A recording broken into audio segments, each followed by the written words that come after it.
స్థాపించగలిగారు. ఏరండి మరొక భక్త సింగ్ ఏడండి? మరొక భక్త సింగ్ ఏడే? ఆయన స్థాపించిన 10,000 మంది సంఘాల కంటే విస్తారమైనటువంటి సంఘాల్లో ఈ రోజున ఆస్తుల కోసం కొట్టుకునేటువంటి దుర్మార్గులు తయారయ్యారు. ఈ రోజున రాజకీయాలు చేసే వాళ్ళు వచ్చారు ఈ రోజున సంఘాల్లోనికి. ఎవరు మాట్లాడరా? పెద్దల్లో ఎవరికి పట్టదా?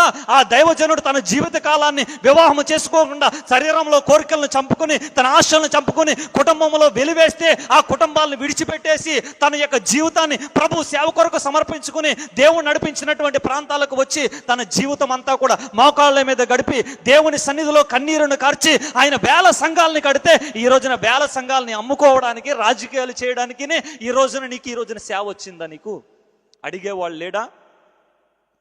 పెద్దల్లో ఎవరు అడగరా? వెళ్ళి ఆయన చేసిన పరిచర్యని ఇలా పాడు చేస్తున్నారేంటి? నక్కల్లాగా మీరు పాడు చేస్తున్నారేంటి? ఇలా రాజకీయాలు చేస్తున్నారేంటి? దేవుని ఇంటిని వ్యాపారపు టిల్లుగా చేశారని యేసు ప్రభులకు కొరడా పట్టి వెళ్ళేటువంటి ఒక్క దైవజనుడు లేడా? ఎందుకండి మా మినిస్ట్రీకి ఎందుకండి? మా మినిస్ట్రీ మాదండి, మా పరిచర్య మాదండి అంటే నువ్వు క్రీస్తు సంఘంలో లేవు, యేసుక్రీస్తు శరీరంలో లేవు. నువ్వు వేరొక శరీరముతో అంటుకట్టబడి ఉన్నావు, వేరొక శిరస్సుతో అంటుకట్టబడి ఉన్నావు. భక్తి సింగ్ గారి పరిచర్య పోతే నీకెందుకు? దేవదాసు గారి పరిచర్య పోతే నీకెందుకు? లేదంటే ఏసన్న గారి పరిచర్య పోతే నీకెందుకు? నీ పరిచర్య బాగుండాలి, నీ సంఘం బాగుండాలి, నీ కుటుంబం బాగుండాలి. ఇదేనా సార్వత్రిక సంఘములో నీకున్నటువంటి, నాకున్నటువంటి బాధ్యత? ఇదేనా?